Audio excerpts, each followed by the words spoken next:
আজকে ইসলামের কথা বলার কারণে মানুষ মানুষকে হত্যা করে ফেলে, ন্যায়ের কথা বলার কারণে মানুষ মানুষকে হত্যা করে। আমার অত্যন্ত প্রিয় ভাই, বাংলাদেশের প্রতিটি মানুষের পরিচিত ব্যক্তি হাদি ভাইকে সন্ত্রাসীরা নির্মমভাবে গুলি করে হত্যা করেছে। এই রকম ভাবে আরো কত মানুষকে তারা হত্যা করেছে। এই সমস্ত জুলুম নির্যাতনের বিচার এই বাংলার জমিনে হতে হবে।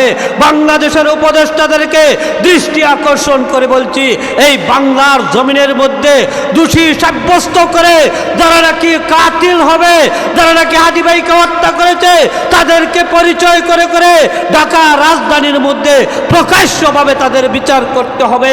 এই প্রকাশ্যভাবে বিচার না করলে বাংলাদেশের প্রতিটি তৌহিদি জনতার ভিতরে দাও দাও করে আগুন জ্বলবে।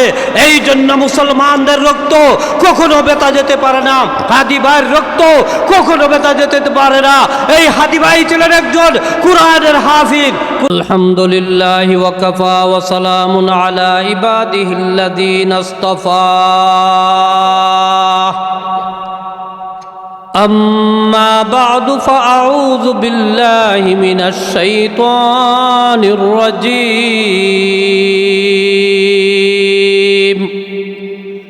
بسم الله الرحمن الرحيم. إن الدين عند الله الإسلام.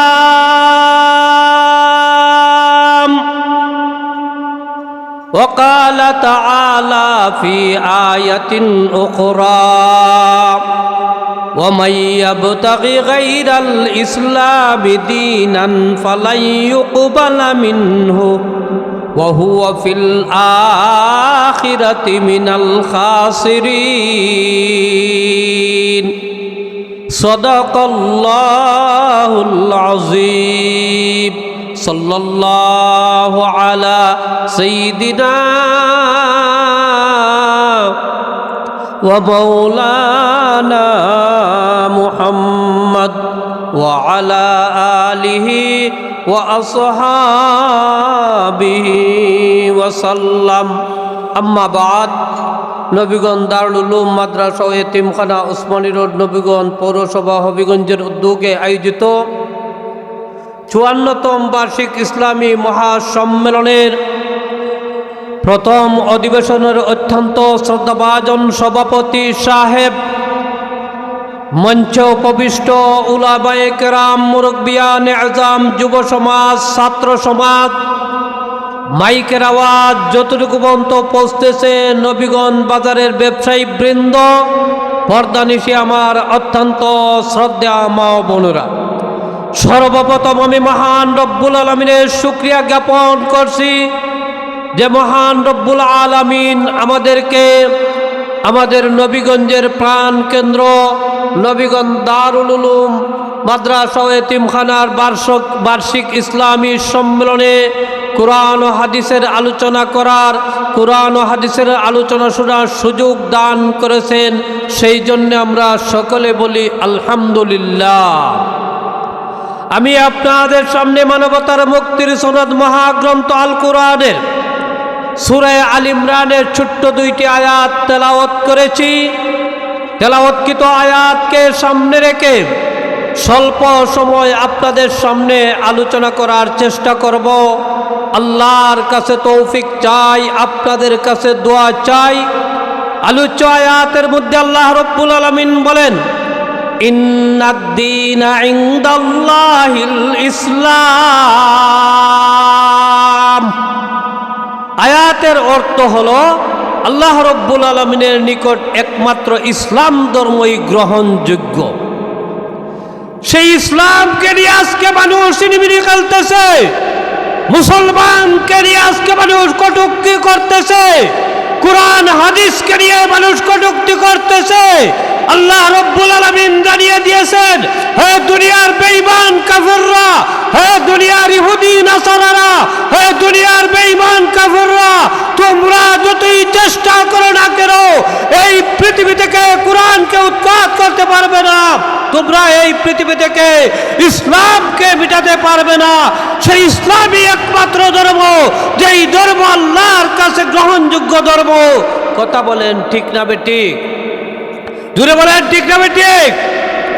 এই জন্য আমার ভাইয়েরা, যারা নাকি ইসলামকে বেঁধে রেখে অন্য ধর্মকে গ্রহণ করবে, আবার আল্লাহ রাব্বুল আলামিন আবার তেলাওয়াতকৃত পরবর্তী আয়াতের মধ্যে উল্লেখ করেছেন, ওয়া মান ইয়াবতাগি গায়রাল ইসলামি দীনান ফালাই ইউকবালা মিনহু। যারা নাকি ইসলাম ধর্ম বেঁধে রেখে অন্য ধর্মকে গ্রহণ করবে, ফালাই ইউকবালা মিনহু, তাদের ধর্মকে আল্লাহ কখনো গ্রহণ করবে না। ফালাই ইউকবালা মিনহু ওয়া হুয়া ফিল আখিরাতি মিনাল খাসিরিন, তারা আখিরাতের মধ্যে ক্ষতিগ্রস্তের অন্তর্ভুক্ত হয়ে যাবে।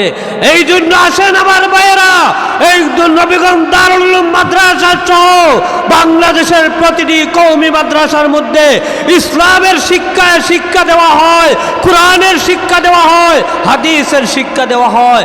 এই নবীগঞ্জ দারুল উলুম মাদ্রাসার মধ্যে ছোট্ট ছোট্ট বাচ্চাদেরকে কোরআন শিক্ষা দেওয়া হয়। আল্লাহ রাসূল সাল্লাল্লাহু আলাইহি ওয়াসাল্লাম বলেন, খায়রুকুম মান তাআল্লামাল কুরআন ওয়া আল্লামাহু, তোমাদের মধ্যে সেই ব্যক্তি হবে উত্তম যে নাকি কোরআন পড়ে এবং অন্যদেরকে কোরআন শিক্ষা দান করে। এই জন্য আমরা কোরআনওয়ালাদেরকে মায়া মহব্বত করতে হবে, ইসলামওয়ালাদেরকে মায়া মহব্বত করতে হবে। এই মাদ্রাসা মসজিদের সাথে যারা সম্পর্ক রাখে তাদেরকে আমরা মায়া মহব্বত করতে হবে। আমরা যদি উলামায়ে কেরামকে মায়া মহব্বত করতে পারি, আল্লাহ রাসূল সাল্লাল্লাহু আলাইহি ওয়াসাল্লাম হাদিসের মধ্যে উল্লেখ করেছেন, আল উলামা ওয়ারাসাতুল আম্বিয়া, উলামায়ে কেরাম হচ্ছেন আম্বিয়ায়ে কেরামের ওয়ারিস। ওয়া ইন্নাল আম্বিয়া লাম ইউআররিসু দিনারা ওয়ালা দিরহামা, আম্বিয়ায়ে কেরাম মানুষের জন্য দিনার দিরহাম রেখে যান নাই, তাহলে কি রেখে দিয়েছেন?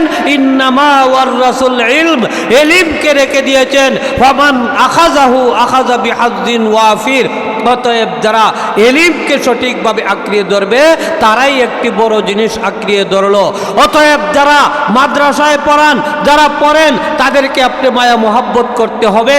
আপনি যদি তাদেরকে মায়া মহব্বত করেন, রসুল ঘোষণা দিয়েছেন, কুন আলিমান, তুমি আলিম হও, আলিম হতে পারো নাই, আও মুতাআল্লিমান, আলিমের ছাত্র হয়ে যাও, আলিমের ছাত্র হওয়ার সুযোগ হয় নাই, আও মুস্তামিআন, আলিমুল আমাদের কথা শুনো, আলিমুল আমাদের কথা শোনার সুযোগ হয় নাই, আও মুহিব্বান, তুমি আলিমুল আমাদেরকে অন্তর দ্বারা মায়া মহব্বত করো, ওয়ালা তাকুন খামিসা, পঞ্চম নম্বরে তুমি হবে না। এর অর্থ হলো আলিম বিদ্বেষী হবে না, আলিম উলামাদের বিরোধিতা করবে না। যদি তুমি বিরোধিতা করো, রসুল বলেছেন ফাতাহলিকা, তোমার ধ্বংস অনিবার্য অনিবার্য।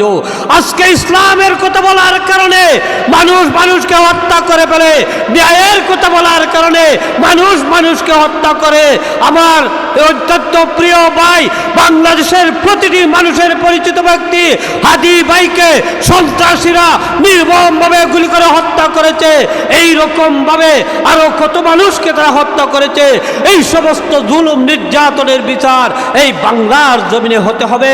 বাংলাদেশের উপদেষ্টাদেরকে দৃষ্টি আকর্ষণ করে বলছি, এই বাংলার জমিনের মধ্যে দোষী সাব্যস্ত করে যারা নাকি কাতিল হবে, যারা নাকি হাদি ভাইকে হত্যা করেছে, তাদেরকে পরিচয় করে করে ঢাকা রাজধানীর মধ্যে প্রকাশ্যভাবে তাদের বিচার করতে হবে।